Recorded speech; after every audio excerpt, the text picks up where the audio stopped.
to another video of Mike's Geek Corner with your host, Mike Quevedo. Let's talk about the new adventures of Batman. Before Batman the Animated Series and the Super Friends, the Cape Crusader got its first animated show in 1968, courtesy of Filmation, not long after the cancellation of the live-action TV show. This show was The Adventures of Batman, originally presented in the Batman-Superman Hour, and it lasted one season on CBS from September 1968 to January 1969. With a total of 17 episodes. If you're someone who enjoyed the lighter iterations of Batman, such as the animated series Batman the Brave and the Bold, the aforementioned Adam West live-action TV show, and its late 2010s animated spin-off films, Batman Return of the Cape Crusaders, and Batman Meets Two-Face, and maybe more importantly, if you like the Silver Age Batman, as well as a bit of 40s Bob Kane Golden Age, and the early 50s Dick Sprang run, or for that matter the first tale in the episode Legends of the Dark Knight from Batman the Animated Series, this might be a series you can appreciate, even with its dated and sometimes crude animation. This is a Batman animated show that captures the Silver Age comics of that time, when then DC Comics editor Julie Schwartz and artist Carmine Infantino, after both successfully revamped The Flash for new readers in 1959, rescued the Cape Crusader and the Boy Wonder from very bad sales during the early 60s by eliminating all the relatively more outlandish elements, such as aliens, mad scientist monstrous creations, bizarre Batman transformations, Ace the Bat-Hound, the imp Bat-Mite, Batwoman, and her niece, Batgirl, which were watering down the stories, and instead brought the dynamic duo, maybe not yet back to the darker days of the early Golden Age, but back to a more two-fisted detective story aesthetic, with less cartoony art, and Batman now sporting what at the time was the new yellow oval, and a more apt version of Batgirl.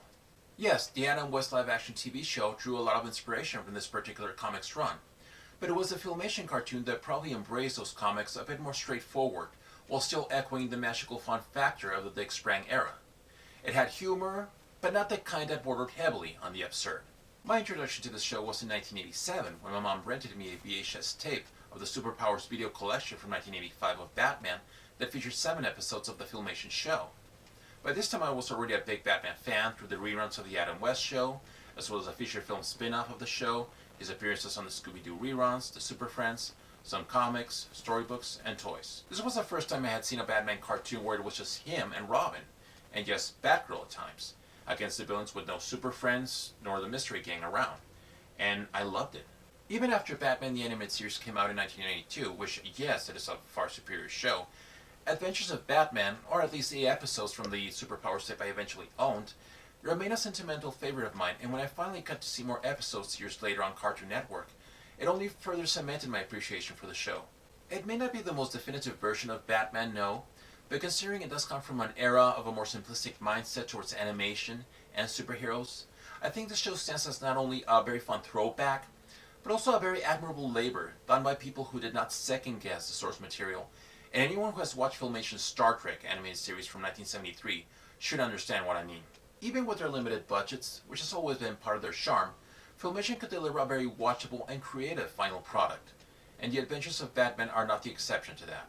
With that, let's dig a dip into the genesis of this show, the talent behind it, and then talk some of the episodes I find the best. The company Filmation, whose ultimate claim to fame would be producing the He-Man cartoon in the early 80s, had been established in 1963 by former Bozo the Clown Show animators Lou Scheimer and Hal Sutherland, along with former radio announcer Norm Prescott, and after financial dilemmas had caused them to halt production on their animated feature film, Journey Back to Oz, and unsuccessfully pitching other concepts, then DC Comics editor Mort Weisinger approached Filmation to do a Superman animated show, partly encouraged by the success of the Adventures of Superman episode reruns on syndication.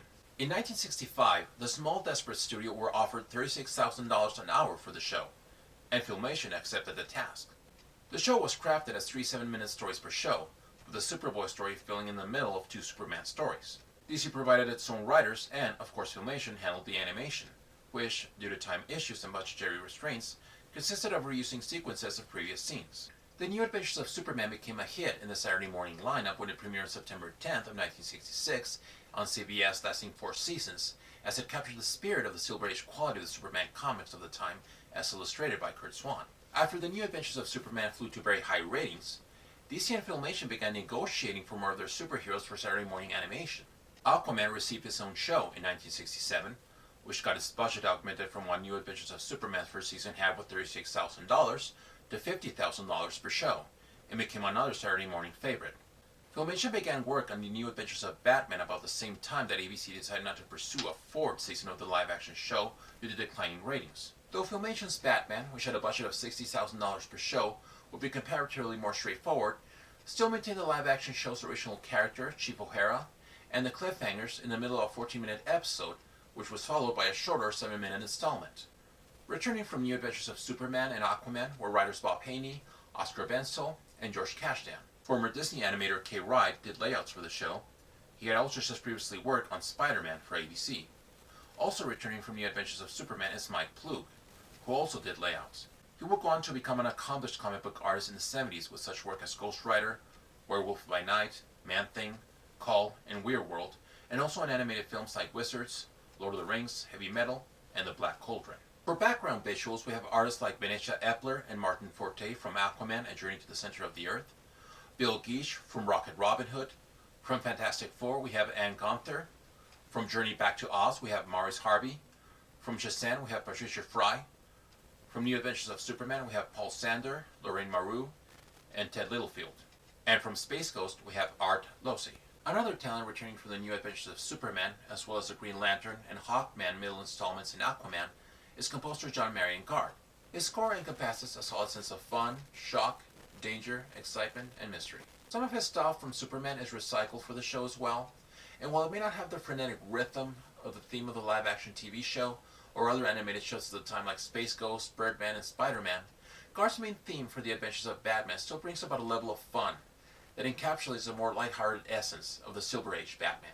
For the voice of Batman and Bruce Wayne, film and radio actor Olan Soule provides a solid version of heroism and intelligence. His voice may not have the depth of mystery of Adam West on the live-action show or Gary Owens as Space Ghost, but is still an effective voice for a 60s Bright Knight Batman.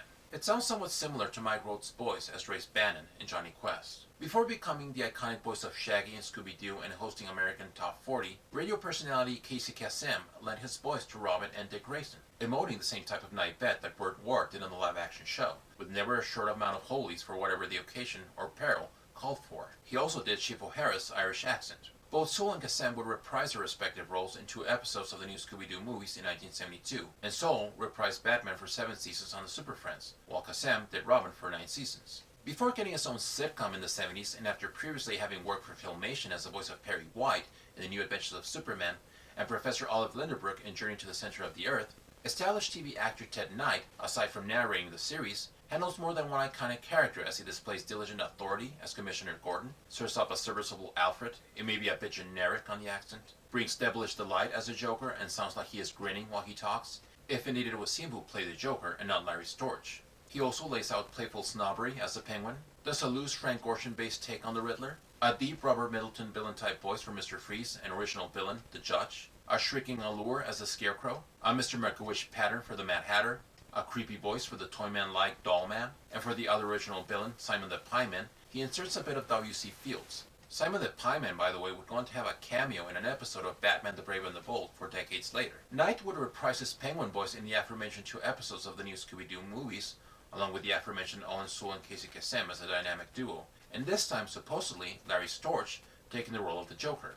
And also returning from Filmation's Journey to the Center of the Earth is Jane Webb, as she inserts a steadfast quality to Batgirl and Barbara Gordon, while emoting menace with a shrilling voice and purr as Catwoman. Now let's talk some of what I find to be the best episodes of The Adventures of Batman. The first, Hominy Herring in a Wheelbarrow, sees the Joker committing seemingly petty burglaries at a high-guarded labs with his jester henchmen before Batman deduces that the Joker's petty thefts were red herrings, and has actually taken pictures of the formula to put in action a solar mirror which he intends to use and cause a catastrophe in Gotham. This episode mirrors an aspect of Batman number 74 from 1952 in the story The Crazy Crime Clown, where the Joker goes on a petty crime spree that involves stealing jewels, gold coins, and a Mona Lisa picture knowing they were fake, and is then caught and sent to the lunatic asylum before Batman and Commissioner Gordon come to the conclusion that the Joker wanted to be sent to that asylum so to get information from a confined bank clerk who could remember where he hid his embezzled $1,000. We then move to A Bird Out of Hand, where the Penguin seems to have put aside his criminal ways and instead indulge in the capture of other miscreants, although Batman suspects a shady motive behind such activities, and his doubts are indeed correct, as the Penguin reveals to his henchmen that all the thugs captured by him are working for him for the purpose of liberating the other criminals in prison with an explosive feather that the Penguin had given each thug, and have all the escaped felons join forces with him. The premise of this episode echoes a bit of the plot in the King of the Jungle story featured in Detective Comics number 59 from 1942, as we find the Penguin, with the aid of a group of wanted criminals, putting together a scheme involving the Penguin delivering each hooligan to the respective police station they are wanted from, hence the Penguin claiming the bounty, and then later help them escape prison and split their reward.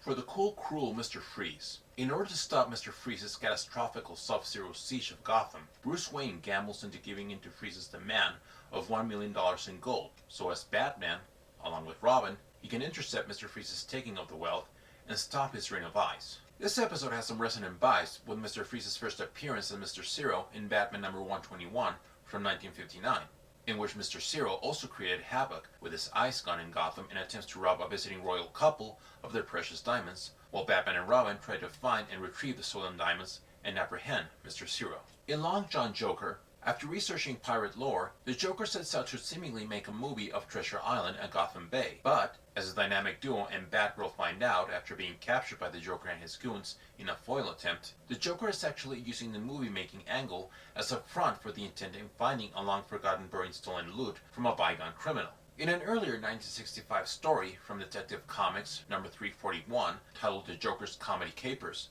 we find the Joker also indulging in the craft of filmmaking disguised as a movie director, and after getting a contract from a wealthy film aficionado named Van Laff to make classic comedy films, the Joker commits filmed acts of crime disguised as famous silent film comedic actors, and, as Batman and Robin deduce, once shooting is wrapped, the Joker plots to steal valuable items from Van Laff himself at his home after the award ceremony. A puzzling case is at hand in 1001 Faces of the Riddler, as the Riddler, disguised as Bruce Wayne, drops off a box with a question mark on Chief O'Hara's desk at Gotham Police Headquarters and leaves before the box, which contains a written riddle, is taken to the office of Commissioner Gordon, who is accompanied with the real Bruce Wayne as they discuss a successful charity fund to be picked up at the charity fair.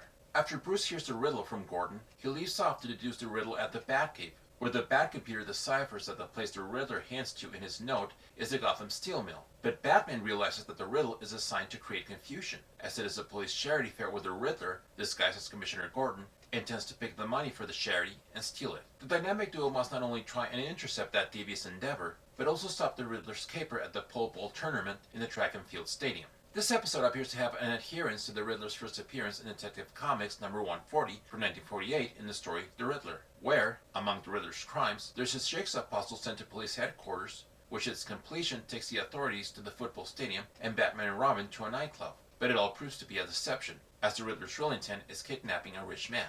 Simon the Pieman makes his debut in the episode of the same name, as we find the titled foe hiding within Gotham World's Fair using a front called Mrs. Apple's Present Pastries, putting into action his plan to become Gotham's kingpin of crime with his pastry gimmick antics by putting the other notorious Gotham criminals out of commission inside his cookie jar, robbing the Gotham Fair, while also managing to capture Robin and Batgirl and placing them in non-tasty death traps, with Batman racing against time to find and save them. A similar gimmick is showcased in Poison Ivy's first appearance in Batman 181, Beware of Poison Ivy, from 1966, as Poison Ivy makes their presence to the press at an exhibit at the Gotham Art Museum that is displaying portraits of the three criminals, Dragonfly, Silken Spider, and Tiger Moth, in order to challenge for the spot of the top female criminal in Gotham by a plan to meet them at a place for arrangement and incapacitate them long enough to keep the police busy with their capture while she sets out to prove to everyone else she is a true queen of crime. It's Halloween season in the Great Scarecrow Scare, as the Scarecrow sneaks his way into the annual Gotham City Halloween Ball, where, after he knocks out with gas and secludes Batgirl and her father, Commissioner Gordon, with the help of his henchmen,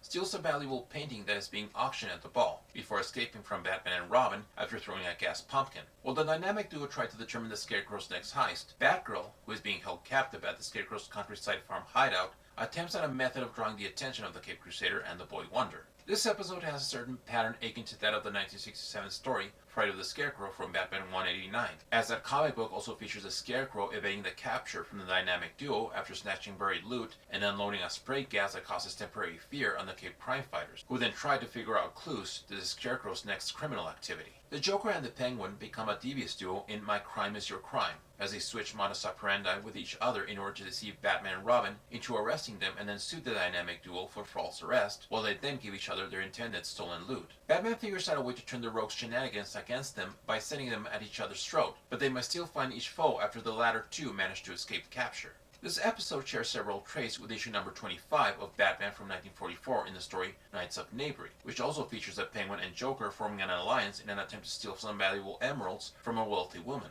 whom Batman and Robin make an agreement with to set up trap for the two fiends at her house. And though they elude capture, after the dynamic duo fall captive to a trickery from the Penguin, Batman attempts at using the two villains' egos against them.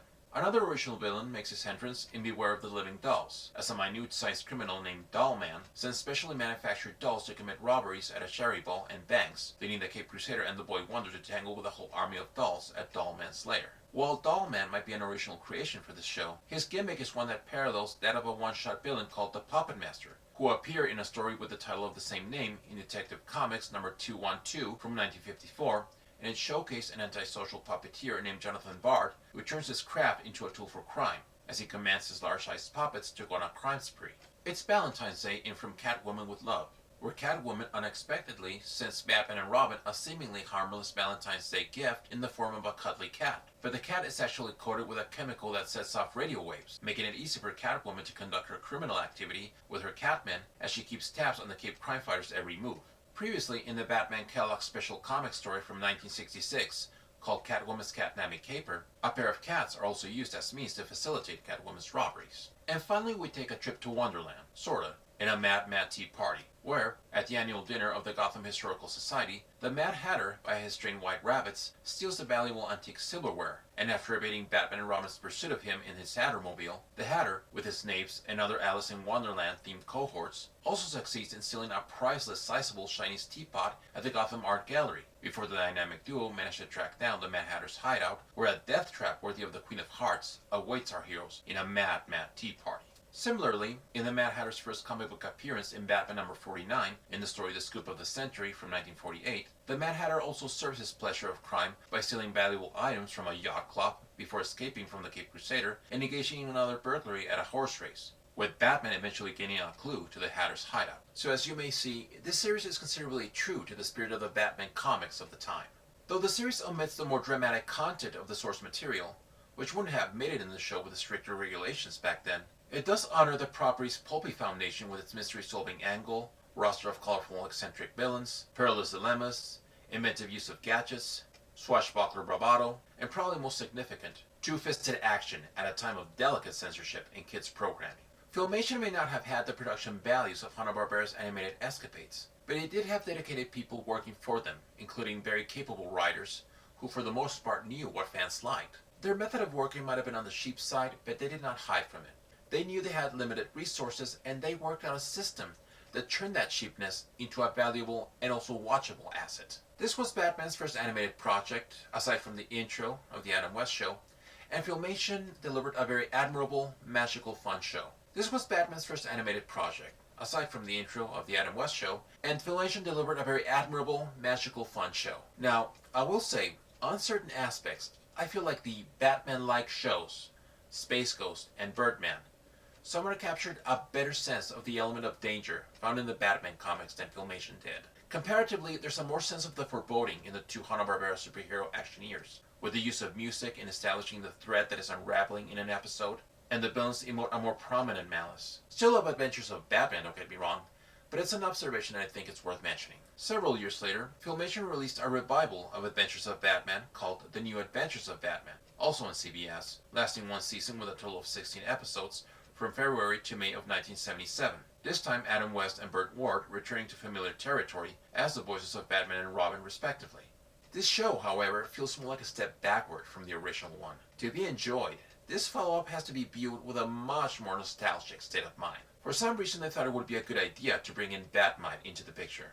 Let me tell you, you're gonna find Orko from the Filmation He-Man show not much of a nuisance anymore after you see this version of Bat-Mite. They're both voiced by executive producer Lou Scheimer, by the way.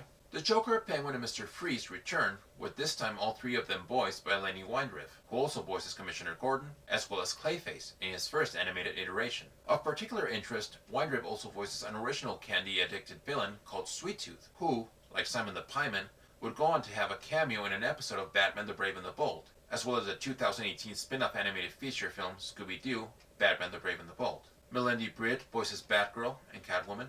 The writers from the original show are absent, and it clearly shows. Whether they intended it or not, New Adventures of Batman is very in line with the bizarre Batman comics from the late 50s, where he tangled a lot with aliens from outer space, for in this show he, Robin, and Batgirl come across such original sci-fi like villains like Moon Man, Electro, wonder if Marvel suit here, and Sarbor, whose planet Batman and Robin go to in order to stop his tyrannical rule. The music that Ray Ellis brings to this one does not fit Batman, even in this latter iteration of the character. Some of Ellis' music from Filmation's Star Trek is recycled for the show. Batman the Brave and the Bold showed us a genre-crossing Batman can work, but this show doesn't have the right wit to effectively pull that gimmick off, at least not in a way that its cookie-cutter boundaries will allow. Speaking of boundaries, unlike in the previous show, no one throws a punch here. Not that I recall. To me, it's a guilty pleasure. All in all, unless you're a Batman or a Filmation completist, you can skip this one. Now, the original Filmation Adventures of Batman you should give a try, on the other hand. It is available to rent or buy digitally on YouTube. It might be available on HBO Max, not entirely sure. You can also look for the physical media, DVD, on Amazon or eBay. And that's it for this review. Thank you so much for watching. If you enjoyed it, please give it a like. Please make sure you subscribe to my channel. Feel free to leave your comments below, and I'll be seeing you soon. Take care. Bye-bye.